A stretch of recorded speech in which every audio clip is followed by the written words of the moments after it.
Muito bem, então nós vamos iniciar a nossa aula. Nós estamos estudando o livro do Apocalipse. Começamos, na verdade, na semana passada. No domingo passado nós fizemos uma grande introdução, uma introdução geral do livro, para que nós ficássemos familiarizados, para que tivéssemos um ponto de partida. E hoje nós vamos começar a exposição do livro, propriamente dita. Então eu peço que você abra sua Bíblia em Apocalipse capítulo 1, versículos 1 a 8. Esse vai ser o texto da nossa exposição.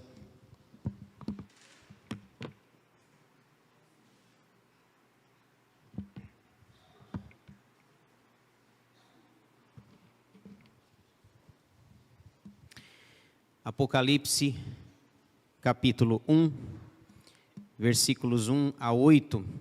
Deixa a sua Bíblia aberta nesse texto, nós vamos meditar nele.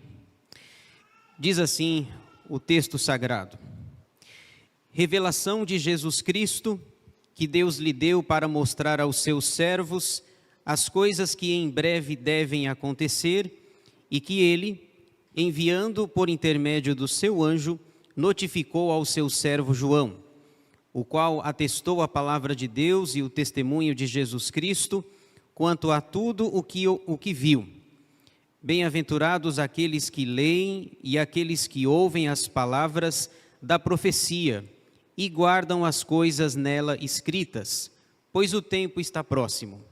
João, às 7 igrejas que se encontram na Ásia, graça e paz a vós outros, da parte daquele que é, que era e que há de vir, da parte dos 7 espíritos que se acham diante do seu trono, e da parte de Jesus Cristo, a fiel testemunha, o primogênito dos mortos e o soberano dos reis da terra.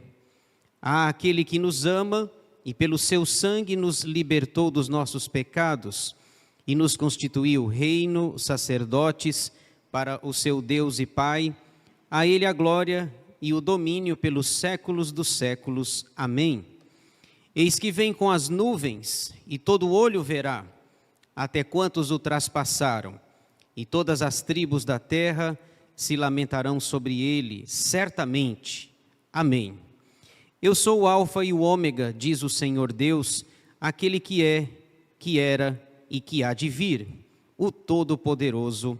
Amém. Muito bem, irmãos. Hoje, o tema da nossa aula é esse aí que aparece para vocês. Revelação de Jesus Cristo. É o tema da nossa aula nessa manhã. Se vocês observarem aí, o tema nosso dessa aula, Revelação de Jesus Cristo, é a frase inicial do livro. É a primeira frase. Revelação de Jesus Cristo, vírgula. E aí eu paro aqui. Então, eu resumiria os versículos de 1 a 8 nessa frase, revelação de Jesus Cristo. Daqui a pouco nós vamos falar mais sobre ela. Resumo da aula. Vamos dividi-la em 3 partes. Primeira, esboço geral do livro, recordando, exercício, trouxe um novo exercício para vocês aí, exercício bom, quero ver se vocês estão afiados. Exercício com símbolos. E terceiro, explicação do texto lido, que nós acabamos de ler. Então, esboço, exercício e explicação. Os 3 Es, tá certo? E. No final lá, o que o pastor falou no final da aula? Ele falou sobre 3 Es. Até as 2h45, não, brincadeira, não é esse horário não. Nós vamos estudar esses 3 Es. Esboço, exercício e explicação. Então, muito bem, vamos aí à primeira letra. A primeira parte, esboço geral do livro. Recordando brevemente aquilo que nós vimos no domingo passado, para quem não estava. O tema do livro numa frase.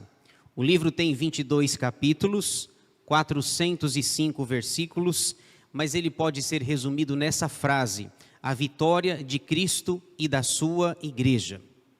A igreja sofre, ela é perseguida, ela vive dias difíceis, momentos complicados, mas a mensagem central revelada por Jesus Cristo ao apóstolo João é que ela é vencedora. Haja o que houver, não é o que hajar, né? Haja o que houver, a igreja é vencedora. E Jesus é vencedor e a igreja também. Então, veja aí novamente, 17:14. Dos 405 versículos, esse é o versículo principal do livro.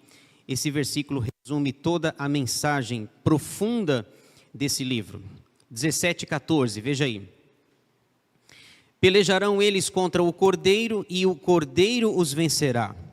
Pois é o Senhor dos senhores e o Rei dos reis, vencerão também os chamados, eleitos e fiéis que se acham com ele.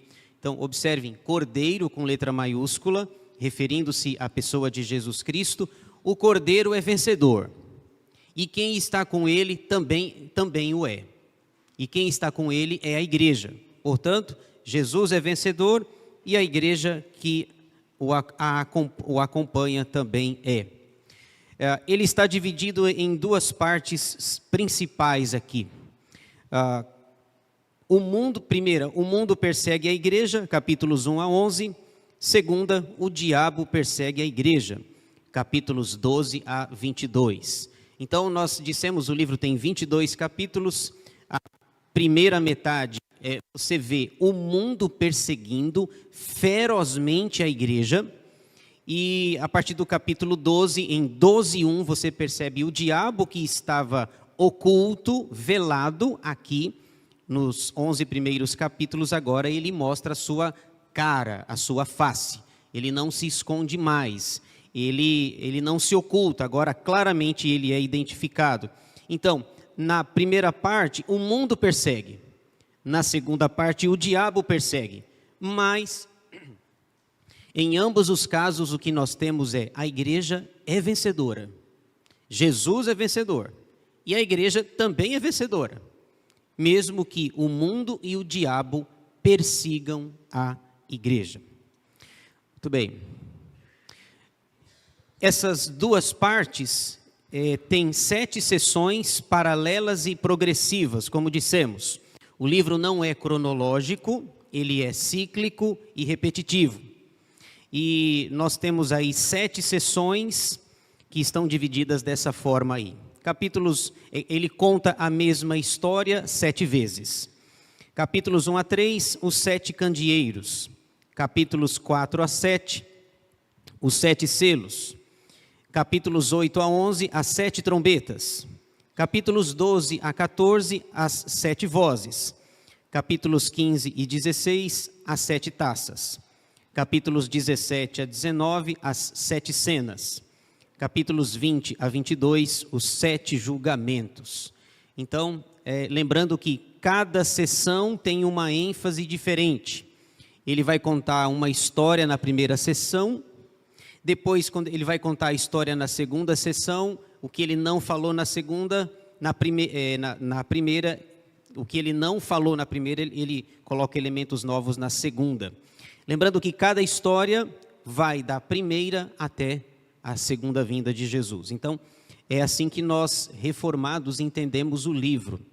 A maioria dos evangélicos entende o livro de forma cronológica, sequencial. Capítulo 1, 2, 3, 4, até o 22. Nós entendemos que não. E é curioso essa ideia da história cíclica ou repetitiva. A primeira pessoa, o primeiro estudioso que percebeu isso no livro, me foge o nome dele agora, mas é um estudioso, um teólogo, por volta do ano 800 depois de Cristo, ele percebeu a forma cíclica do livro. Então, eu não descobri isso ao estudar. Por volta do ano 800, um estudioso percebeu que tinha alguma coisa diferente no livro, e que não era cronológico, mas ele era repetitivo. Então, a partir de hoje, nós vamos estudar aí os 7 candeeiros de ouro. Os 7 candeeiros. Muito bem. Segunda parte, agora vamos para o exercício aí. Agora eu conto com a ajuda de vocês, eu vou chamá-los de universitários, ok? Os meus universitários aí. Segunda parte, um novo exercício com símbolos. O livro é altamente simbólico, cheio de figuras que expressam uma realidade. Ele não é um livro de mistérios, como algumas pessoas pensam. Então você vai ver bichos, monstros, animais, com 7 cabeças, 10 chifres, uma linguagem esquisita, figuras feias. Você lê e percebe as cabeças, os bichos. É uma besta que emerge do mar, é uma besta que emerge da terra. Então é um livro altamente simbólico, mas por trás do símbolo tem uma mensagem, ok? O entendimento correto dos símbolos do livro trará a descoberta da mensagem que está por detrás de cada um deles. O livro às vezes tem uma mensagem explícita, mas muitas vezes a mensagem é implícita, está escondida, a gente não percebeu, a gente não ficou muito claro para nós. Então eu vou fazer um exercício aqui com vocês, para que vai aparecer algumas figuras aí, umas são mais fáceis, outras são mais difíceis, e é exatamente a ideia do livro. Tem figura que você bate o olho e você sabe o que é, mas tem figura que você bate o olho e você não sabe o que é. É o que eu vou mostrar agora para vocês aí. Vamos ver se vocês estão craques. Então, a importância do simbolismo. Os símbolos transmitem uma mensagem bem forte. E o exercício que eu vou fazer com vocês, eu vou mostrar novamente alguns logos de igrejas e algumas bandeiras, ok? Vamos ver se vocês eram bons de geografia, certo? Vou mostrar algumas bandeiras aí. Quem acertar vai ganhar um pirulito, não, acho que um docinho lá no final lá. No mínimo vai ganhar uma estrelinha. Talvez daqui a um ano a gente vai trazer todo mundo aqui formados em Apocalipse, tá certo? A gente traz aqui, põe um negocinho na cabeça, todo mundo formado. Vamos lá então, quem souber responde aí.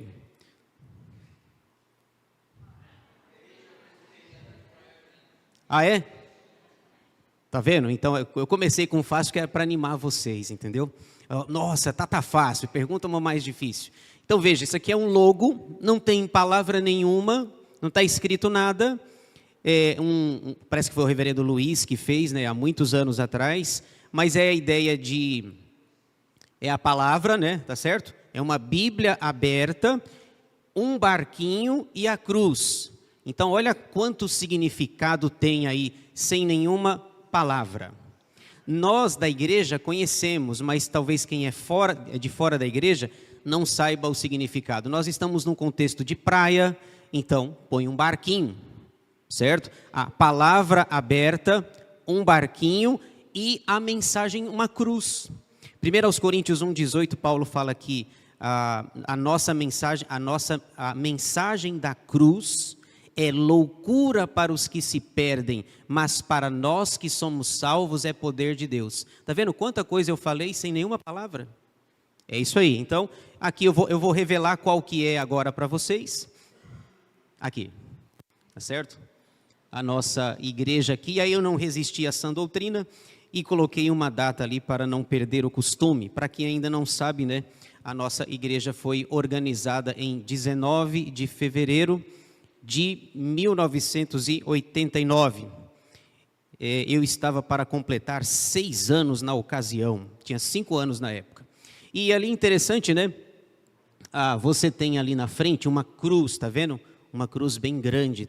É a ideia de que a mensagem que a gente prega, o que está lá na frente, quando as pessoas passam na rua, é essa cruz gigante aí. Porque a mensagem que a gente prega é a mensagem da cruz. Paulo disse assim: eu decidi nada saber, senão Jesus Cristo e este crucificado. Então é a mensagem da cruz. Passa lá, tem o nome da igreja, e passa lá, tem uma cruz. Mas por que uma cruz? Porque é a nossa mensagem. É o que a gente anuncia, é o que nós pregamos.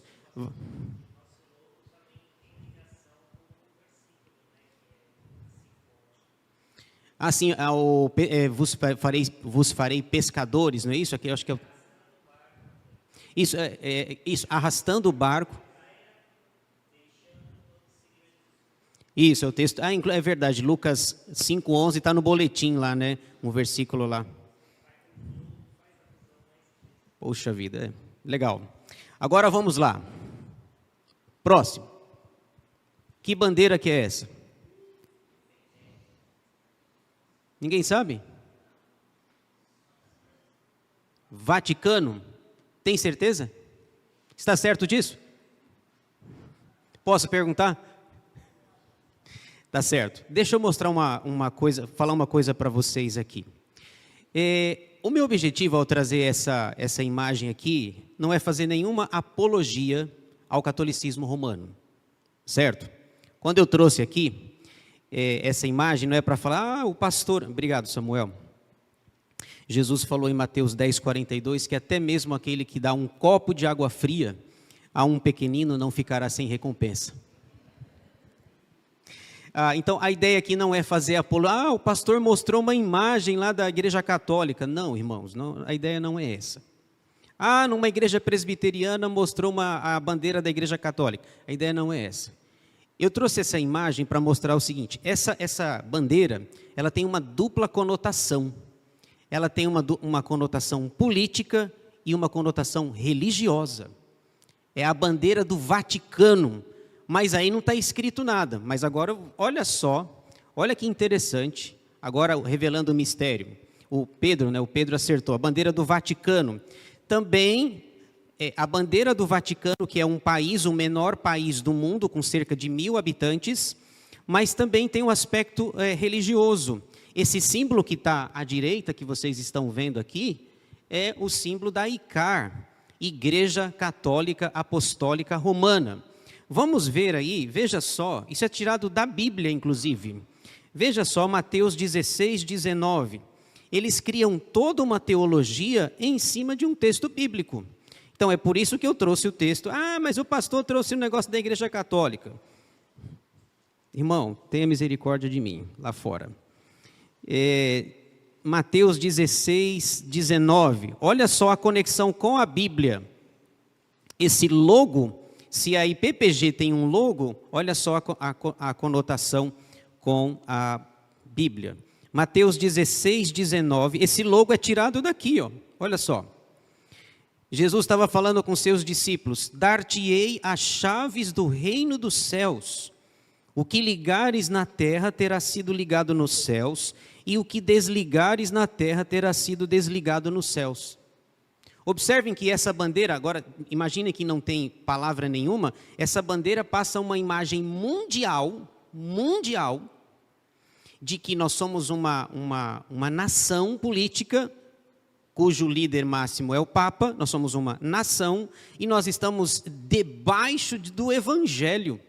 Eles estão dizendo que a igreja que tem a chave é a deles. Eles têm a chave. Não é a igreja presbiteriana que tem chave. Então, olha só. Mas de onde que eles tiraram? Inclusive a chave lá está na mão de Pedro, tem que pedir para Pedro, é o Pedro que abre, não é assim? É o Pedro que abre, é o Pedro que fecha. Chegar lá, você tem que dar o nome para ele lá, porque é a alusão ao primeiro Papa. Então, dar-te-ei as chaves do reino dos céus. Então, eles fizeram aqui, ó. Então, a chave está na mão da ICAR.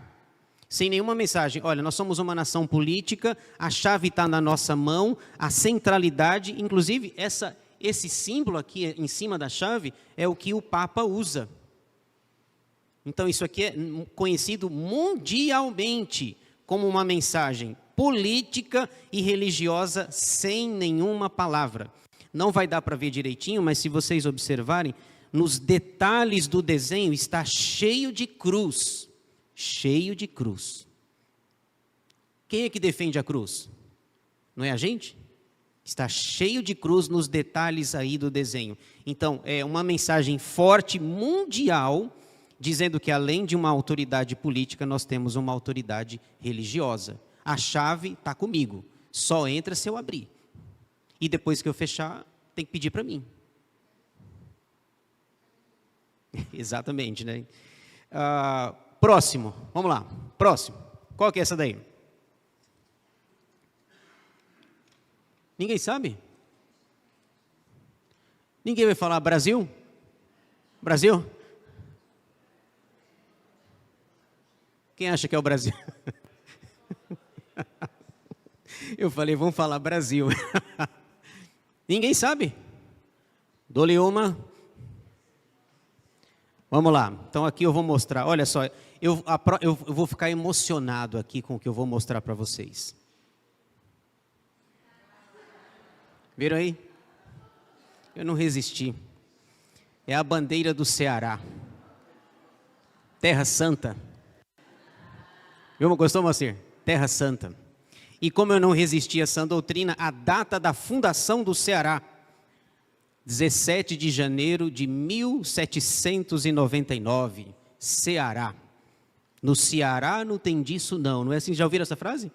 No Ceará não tem disso não. É uma música, né? Uma música. Muito bem, aqui foi mais forte do que eu. Agora falando sério, vai. Essa. Qual que é essa daí? O Pedro tirava 10 nas aulas de geografia. Vai, Pedro. Escócia. Muito bem, Pedro. Vejo que você não está longe do reino dos céus. Aí. Escócia. E essa informação histórica aqui, em 1560, foi criada a Igreja Presbiteriana na Escócia. Dezembro de 1560 é a data da criação da Igreja Presbiteriana por um homem chamado John Knox, o patriarca do presbiterianismo. Então essa bandeira aí tem muito a ver com a gente. John Knox, que nasceu em 1514 e faleceu em 1572. John Knox, existe até um livro, O Patriarca do Presbiterianismo, é a bandeira da Escócia. Qual é a capital da Escócia, Pedro? Edimburgo. Poxa vida, todos os louros irão para o Pedro depois. Muito bem. A última, para a gente entrar no texto.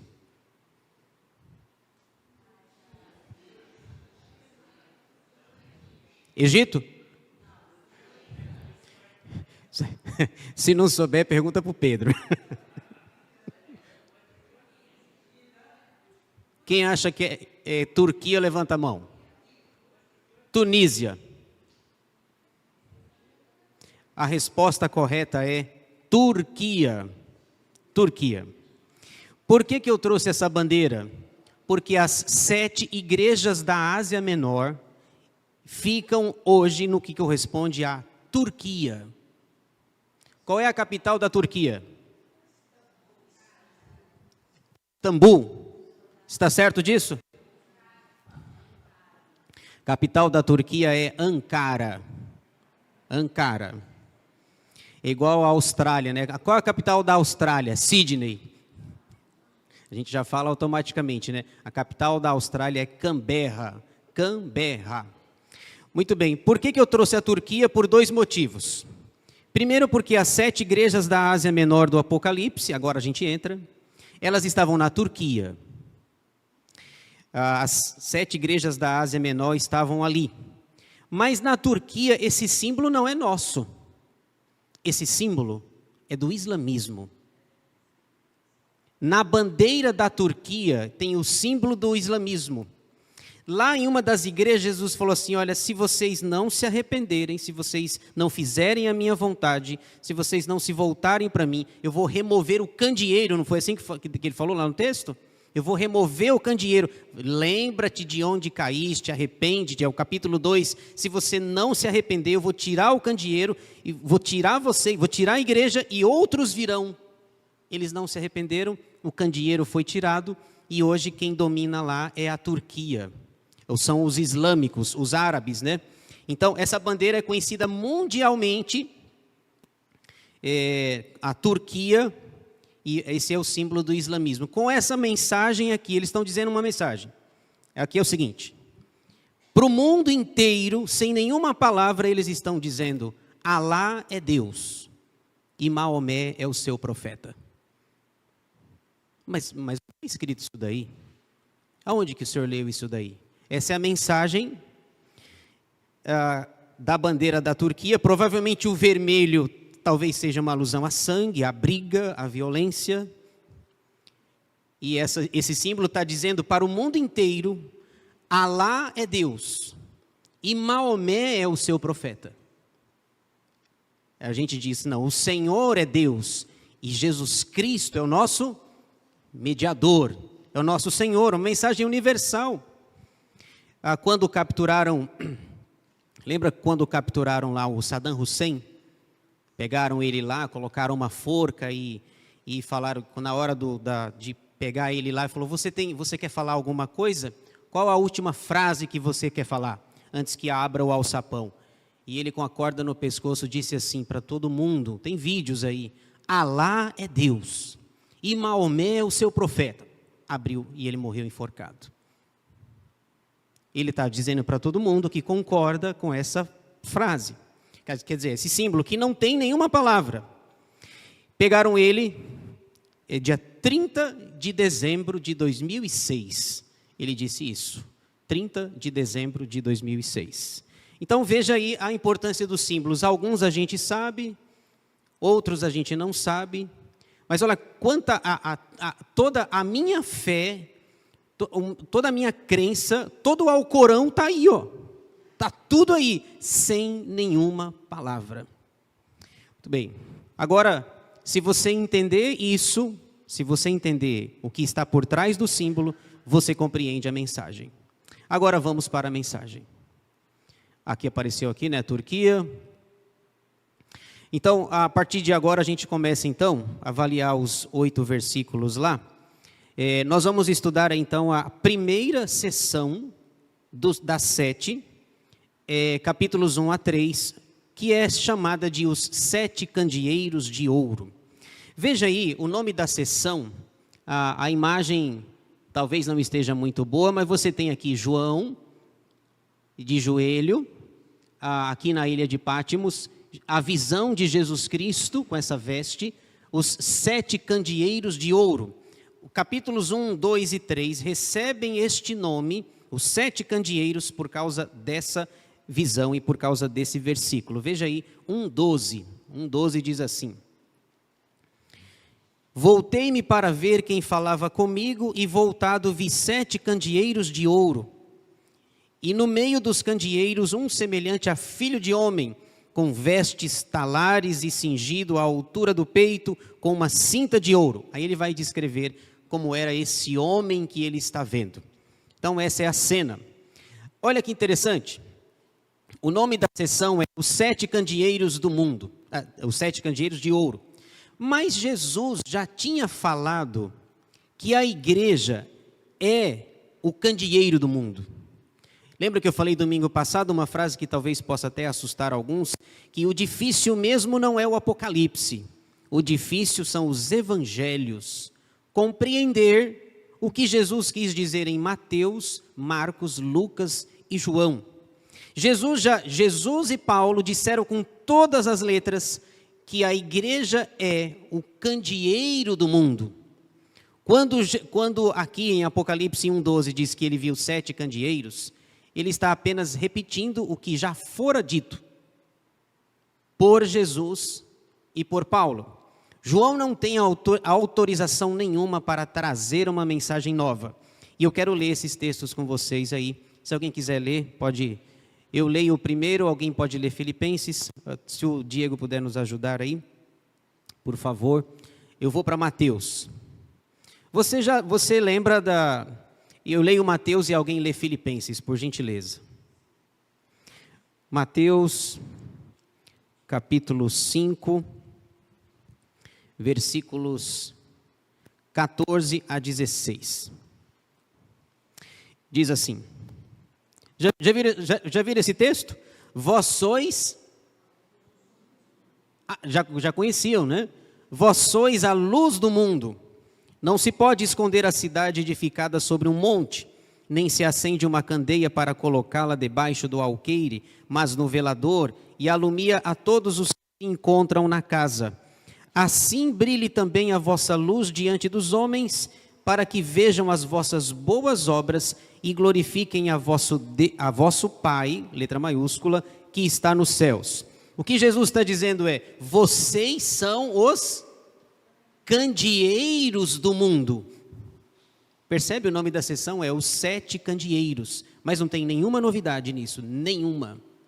Porque João está repetindo o que Jesus disse em Mateus 5,14. Vocês são a luz do mundo.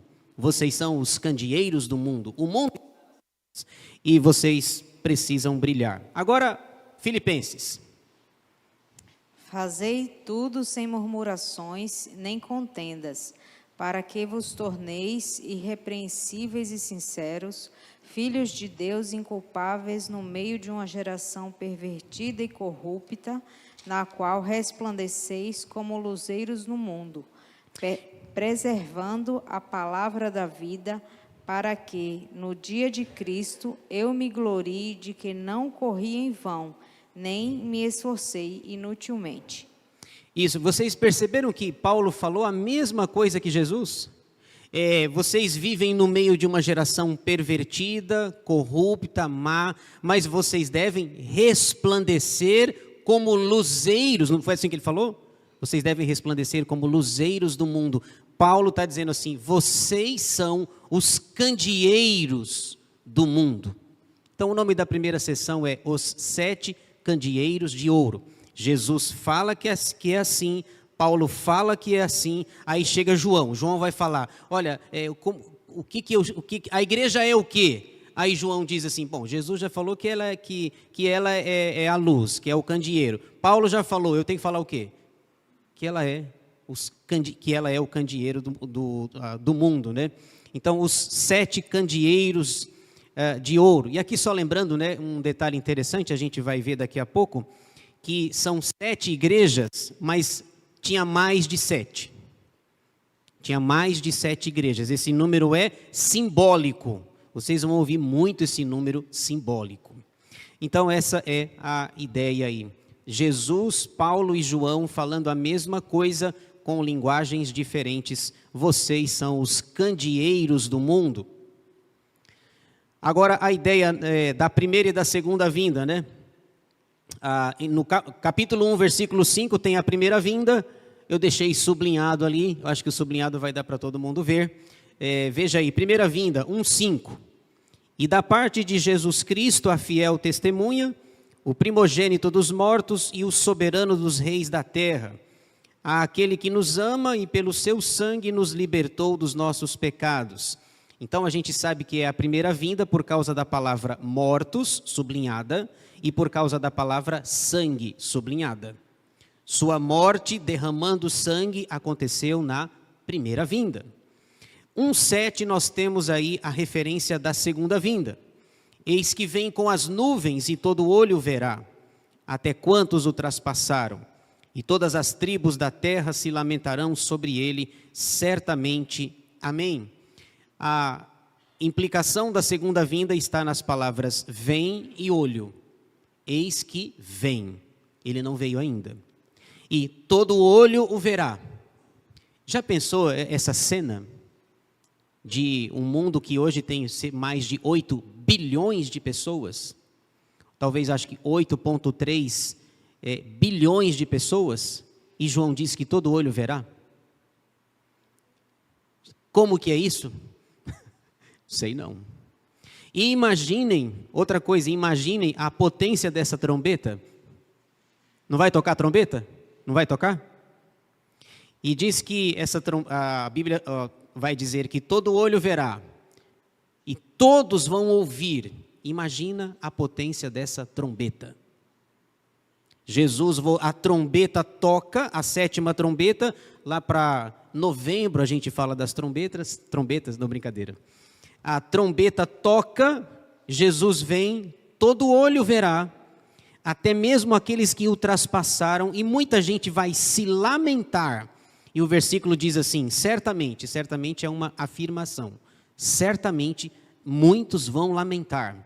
Mas essa ideia de muitos lamentando, Jesus já havia falado nos evangelhos, muitos vão dizer, mas Senhor, lembra que ele falou? Senhor, em teu nome, nós fizemos isso, nós fizemos aquilo, nós expulsamos demônio. E Jesus falou o quê? Apartai-vos de mim, malditos.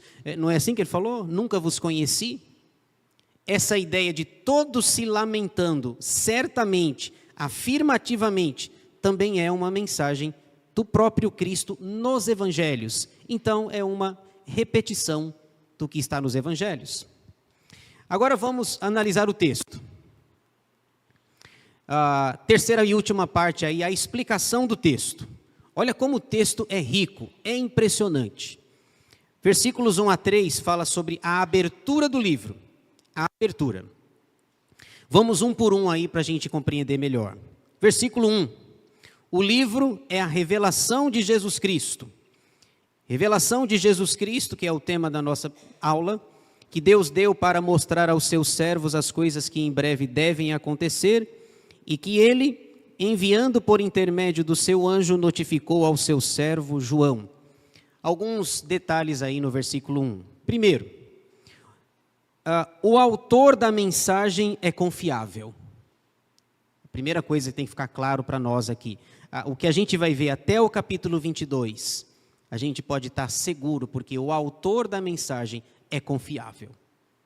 Não são os pastores das 7 igrejas, não é João, é o próprio, quem é o autor é Jesus. A revelação é de quem?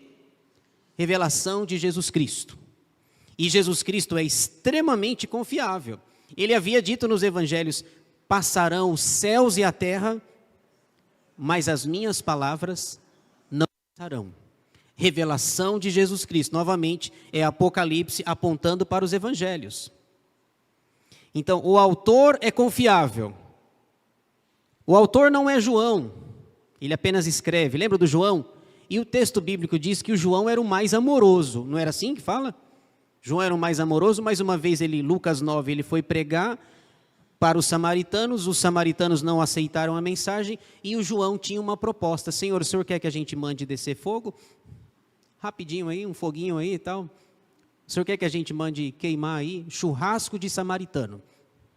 É a proposta do João. O mais amoroso, viu? O mais amoroso. O mais bravo, se der uma espada na mão, você já sabe o que acontece. É assim?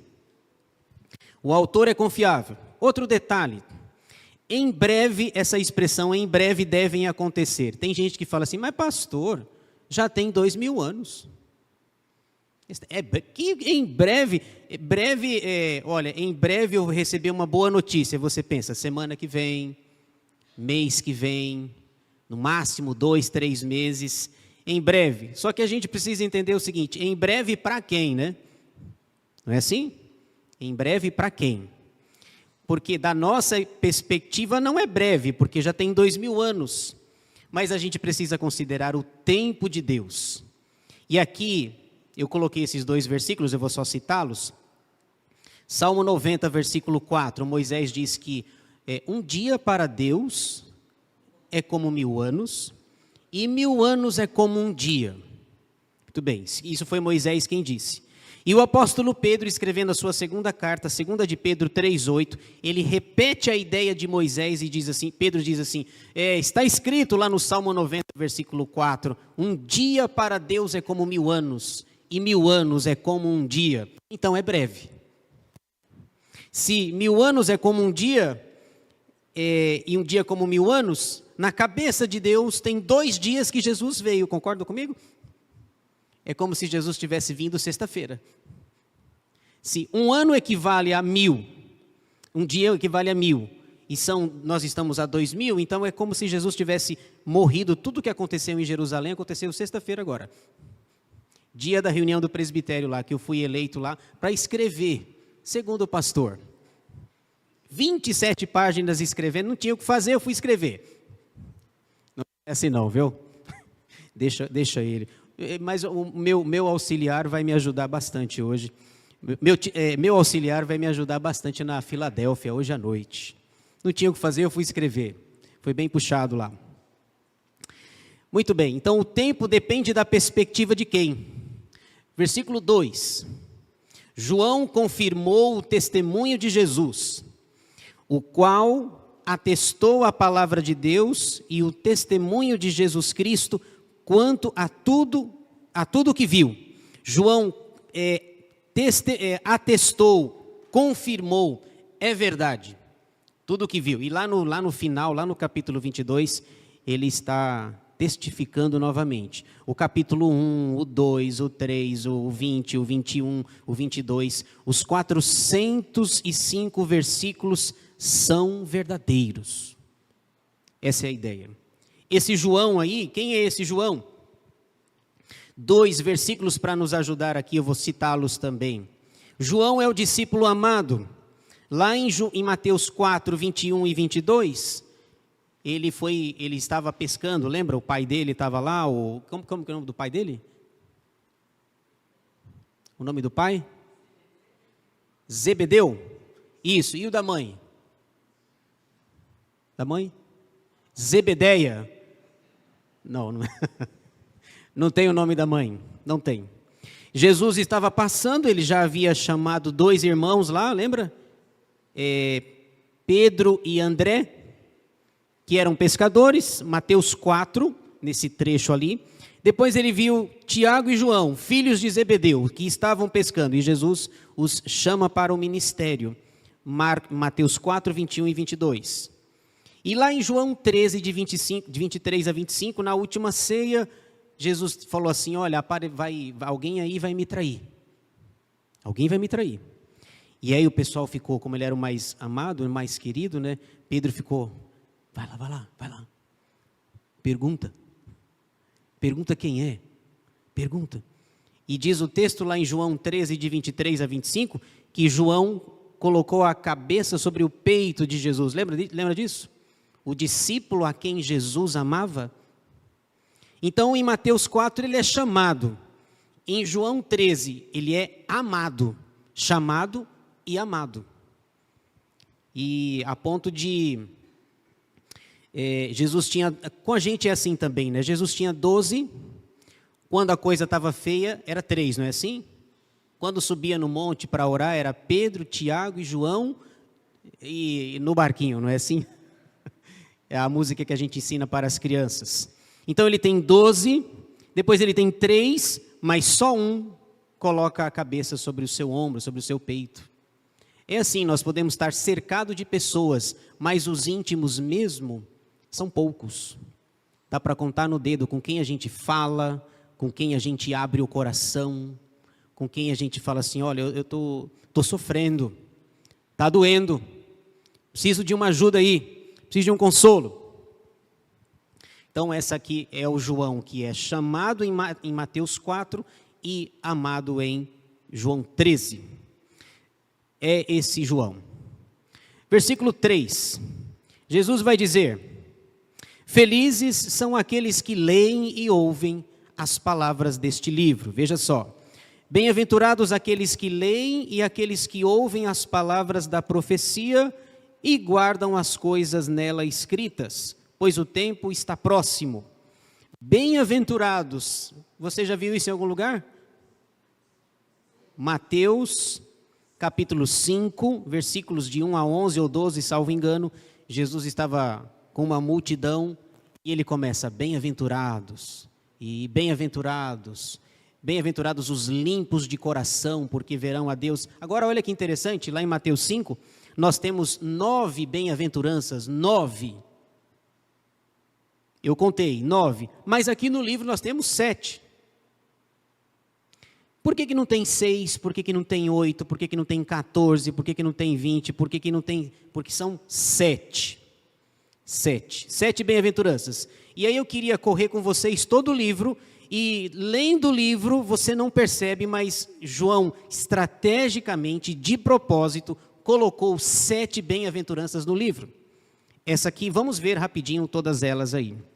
1:3 tem a primeira, 14:13, vamos lá. O leitor vai lendo e ouvindo e de vez em quando ele solta uma pérola, bem-aventurado, e dá 7. 14:13 diz, e então ouvi uma voz do céu dizendo, escreve, bem-aventurados os mortos que desde agora morrem no Senhor. Sim, diz o Espírito, para que descansem das suas fadigas, pois as suas obras os acompanham. 16:15 diz, eis que venho como vem o ladrão. Você viu? Eis que venho como vem o ladrão, está no capítulo 1, não está? Ele já disse isso. Ele está repetindo. Ele está repetindo. Eis que venho como vem o ladrão. Bem-aventurado aquele que vigia e guarda as suas vestes, para que não ande nu e não se veja a sua vergonha. 19:9. Veja aí. Então me falou o anjo, escreve: bem-aventurados aqueles que são chamados à ceia das bodas do Cordeiro, e acrescentou: são estas as verdadeiras palavras de Deus. 20, versículo 6. Bem-aventurado e santo é aquele que tem parte na primeira ressurreição. Sobre esses a segunda morte não tem autoridade. Pelo contrário, serão sacerdotes de Deus e de Cristo, e reinarão com ele os 1000 anos. Lembra, já ouviram dessa questão dos 1000 anos já? O milênio? Já ouviram falar sobre o milênio? Se é literal, se não, se vai ser aqui na terra. Já ouviram falar disso já? Mas nem pensar que a gente vai falar isso hoje, porque nós iríamos até às 10 horas da noite. Tudo bem. 22:7. Olha só. Eis que venho sem demora. Já ouviram? Eis que venho sem demora, eis que veio como um ladrão, percebe? A forma cíclica. 22:7. Eis que venho sem demora. Bem-aventurado aquele que guarda as palavras da profecia deste livro. E a 7ª vez, 22:14. Bem-aventurados aqueles que lavam as suas vestiduras no sangue do Cordeiro, para que lhes assista o direito à árvore da vida, e entrem na cidade pelas portas. Deu 7 vezes. Você já deve ter lido o livro do Apocalipse, provavelmente você não percebeu isso, e muito mais provável ainda você não tenha contado, né? 7 vezes. Agora uma explicação sobre o número 7. A ideia é que o 7 é o número da perfeição, da completude, mostra algo pleno. E o número 7 aparece algumas vezes para mostrar algumas ideias. Veja aí a aparição do número 7. Capítulo 4, versículo 5. Veja aí. 4:5. Do trono saem relâmpagos, vozes e trovões, e diante do trono ardem 7 tochas de fogo, que são os 7 Espíritos de Deus. Quantos Espíritos Santos nós temos? 1? Mas aqui não está falando que é 7? É 1 ou são 7? Percebe? Olha, que são os 7 Espíritos de Deus. Então, olha só, tem o Pai, tem o Filho e tem 7 Espíritos Santos. Não é isso, percebe? É para mostrar que e tem os 7 Espíritos de Deus, tem aquilo que é perfeito, simbolizado no número 7. Então lá tem o Pai, tem o Filho e tem o Espírito Santo. São, olha só, 7 tochas. Por que não são 6 tochas e não são 8 tochas? Porque ele quer passar uma mensagem, é intencional, é de propósito. Cada palavra que está aí é calculado.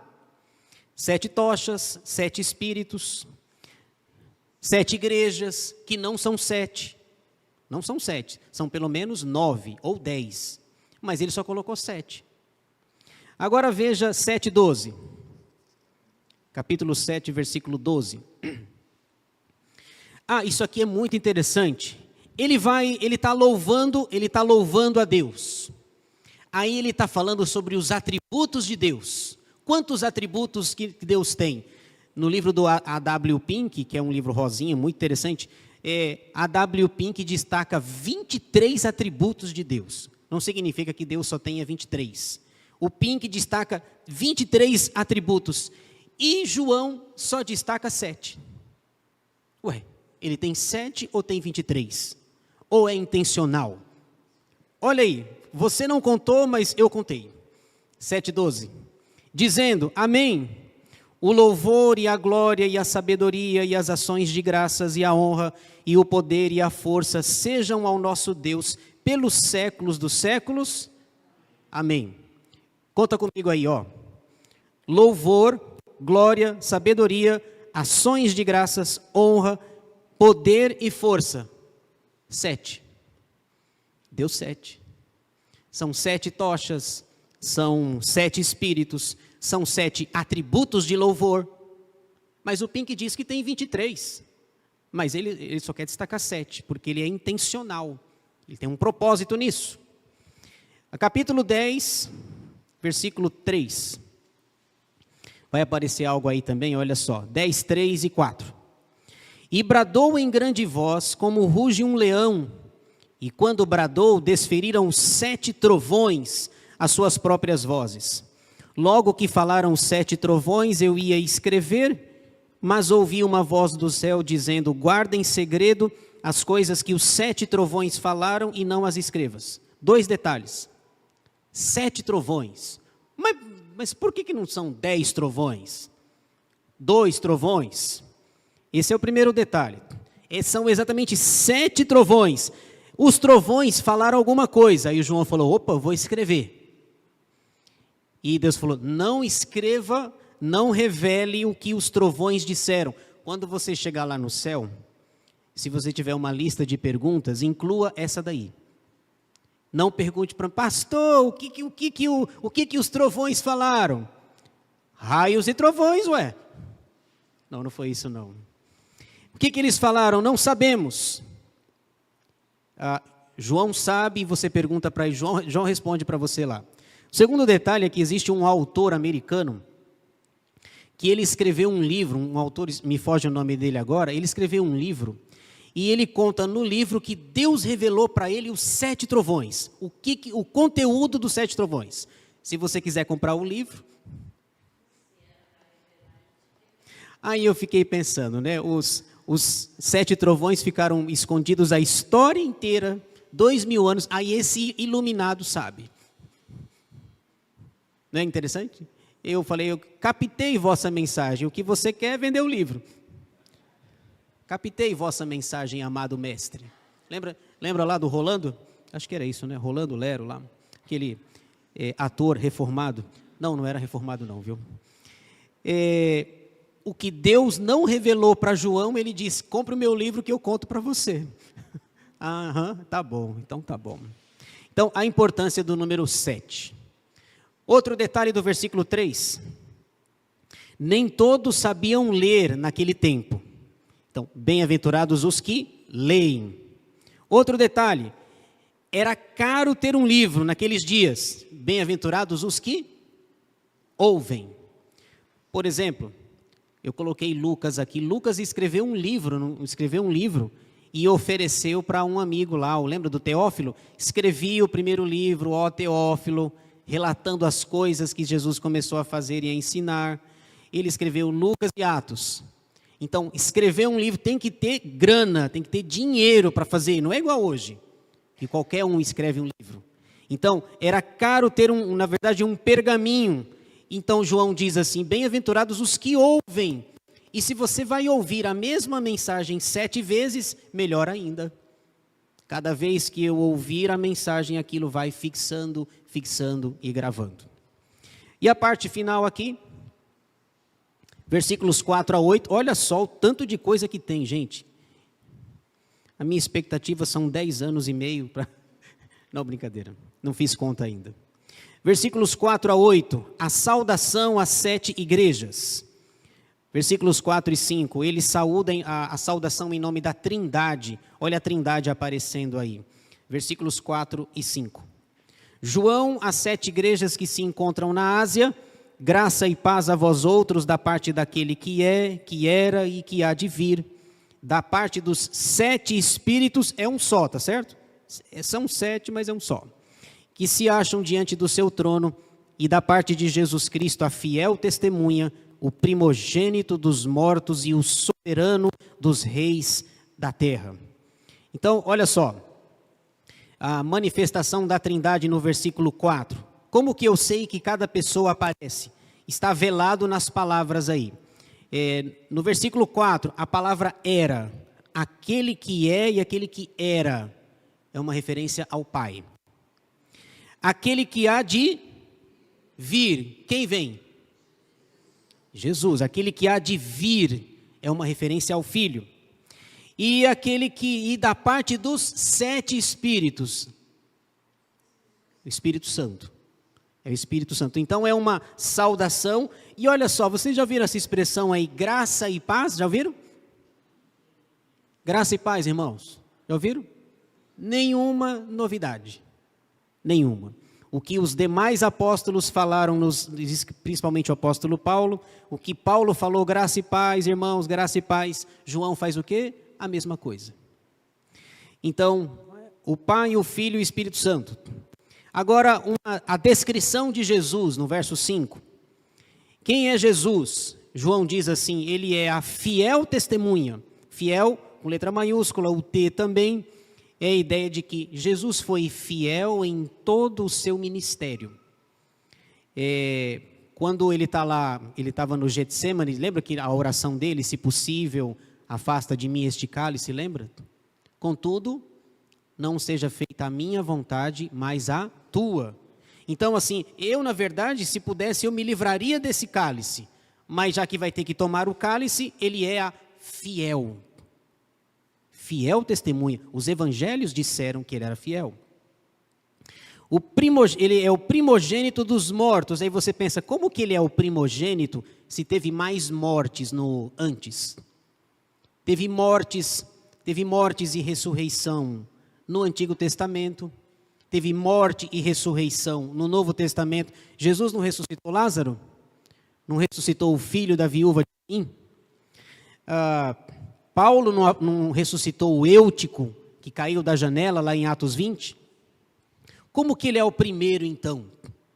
Se já tem ressurreição no Antigo e ressurreição no Novo. A ideia é que ele abre a fila. Ele é o primeiro a ressuscitar para não mais morrer. Aí João está dizendo assim, ele é o primogênito dos mortos. Ele é o primeiro a ressuscitar para não mais morrer. Um dia vai ser a nossa vez.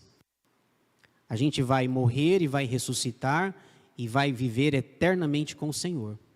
Ele puxa a fila e depois, quem mais? Vai ter mais 8,3 bilhões de pessoas que vai acontecer a mesma coisa com elas. O que mais? Ele é o soberano, soberano com letra maiúscula. Onde que ele falou que era soberano? Mateus 28, 18. Toda autoridade me foi dada no céu e na terra. Olha só, ele é soberano. Então, a descrição de Apocalipse é uma repetição dos evangelhos. E depois você tem aqui no verso 5, nós já lemos, né? O versículo que se refere à primeira vinda. Nós sabemos disso por causa da palavra mortos e por causa da palavra sangue. E fechando aqui, né? Verso 6. O que Jesus fez, o que ele fez e o que é devido ao Pai. Verso 6. E nos constituiu reino, sacerdotes para o seu Deus e Pai. A ele a glória e o domínio pelos séculos dos séculos. Amém. O que Jesus fez, aparece ali a função de Jesus e a obra do Pai. O que Jesus fez? Ele nos constituiu reino e sacerdotes. Em 5:10 também é falado sobre isso. Todo crente é um sacerdote agora. Lembra do Antigo Testamento? Você, para ser um sacerdote, deveria obrigatoriamente ser da tribo de Levi. Tem alguém aqui da tribo de Levi? Ninguém. Então, se você não é de Levi, você não pode ser sacerdote. E aqueles que se aproximarem serão mortos. Está lá em Levítico, Números. Mas agora ele diz, olha, todos nós somos sacerdotes, não é só Arão. E a Reforma compreendeu isso no século XVI e ensinou esse lema aí, o sacerdócio universal dos crentes. Você pode fazer a sua oração ao Pai, em nome de Jesus, com o Espírito Santo consertando as besteiras que você fala. E eu também. Não é assim? Não é assim que a Bíblia diz? Paulo diz em Romanos 8 que nós não sabemos orar, não é assim? A gente confunde alguém que tem um português bom. Fulano tem um português bom, sabe? Não, ele tem um português bom. Orar é outra coisa. Lembra da nossa máxima lá? Lembra? Que uma coisa é uma coisa, lembra? Saber falar é uma coisa e saber orar é outra coisa? Muito bem. Agora o Pai. o Pai. O Pai pertence à glória e o domínio eternamente. Todos nós devemos objetivar a glória de Deus Pai, para a glória de Deus Pai, e a Ele pertence o domínio pelos séculos dos séculos, que é uma outra expressão para eternidade. Avançando, o versículo 7 é o versículo da segunda vinda. Nós ficamos sabendo disso por causa da palavra vem e por causa da palavra olho. E última coisa aqui, o verso 8 fecha, os atributos de Jesus Cristo. João destaca aqui os atributos, 3 atributos de Jesus. Eu sou o alfa e o ômega, diz o Senhor Deus, aquele que é, que era e que há de vir, o Todo-Poderoso. Então os atributos, primeiro, ele é o alfa e o ômega. Alfa e ômega são a primeira e a última letras do alfabeto grego. Se João estivesse escrevendo em português, ele diria: Jesus é o A e o Z. Eu sou o alfa e o ômega. Eu sou o A e o Z. Eu sou o primeiro e o último. Esse é o primeiro atributo. Depois, só fechando aqui, ele diz que é eterno. O eterno está velado aí nessa palavra, aquele que é, que era. Aquele que é eterno. Jesus é eterno. E terceiro, o Todo-Poderoso, nós já falamos, né? O Todo-Poderoso, Mateus 28, de 18 a 20. Toda a autoridade me foi dada no céu e na terra. Vocês já pensaram Jesus diante de Pilatos? E o Pilatos achando que estava por cima? E o Pilatos falando assim: você não fala nada? Você está aí calado? Você não diz uma palavra? Você não sabe? Você não sabe que eu tenho autoridade para mandar matar você e soltar você? E Jesus ficava calado o tempo todo, até quando a heresia era muito grande, aí ele falava. Autoridade? Aí tocou numa palavra que é chave, autoridade. Você só tem o que tem porque alguém te deu, e você nem sabe que alguém te deu, mas você tem. O Pai deu. Aliás, eu dei também, para você não sabe, você está nessa condição de governador, mas eu sou todo-poderoso. Ah, mas estão cuspindo em você, estão entregando você, estão falando mal de você. Você é rei? Tu o dizes. Foi assim? Tu o dizes. O Todo-Poderoso. Jesus não é mais aqui aquele carpinteiro que não tem onde reclinar a cabeça mais. As aves dos céus têm os seus ninhos, não foi assim que ele falou? Alguém queria seguir e falou assim: olha, não é muito bom me seguir não. Você quer me seguir? Hoje à noite eu não sei onde eu vou dormir. Tem uma cama não. Tem um travesseiro não. Foi o que ele falou na primeira vinda lá. Agora ele está do lado direito de Deus Pai Todo-Poderoso, intercedendo por nós. Não é assim que diz o credo apostólico? Ele é o Todo-Poderoso. Então essa é a parte aí inicial do nosso texto. Revelação de Jesus Cristo é a frase extremamente profunda como começa o livro. E as aplicações aqui, né, rapidinho, para lição prática para a nossa vida, o que me chamou a atenção, primeiro, a confiabilidade do livro. Você pode crer, você pode confiar no livro do Apocalipse e nas demais escrituras. Porque o livro é a revelação de Jesus Cristo, ele é confiável. Segunda lição, a felicidade dos leitores e ouvintes do livro. Vocês são felizes e eu também, porque podemos ler, apesar de não entender, né? Podemos ler, podemos ouvir, vocês estão ouvindo a minha aula agora aqui. Terceira, os atributos do autor do livro. Jesus é quem? Jesus ele é o alfa e o ômega, ele é eterno e ele é o todo-poderoso. Os atributos do autor do livro. Quem é esse Jesus que se apresenta no livro para você? E a resposta deve ser que ele é o nosso Senhor. Ele é o nosso Salvador. Ele é aquele que cuida da nossa vida.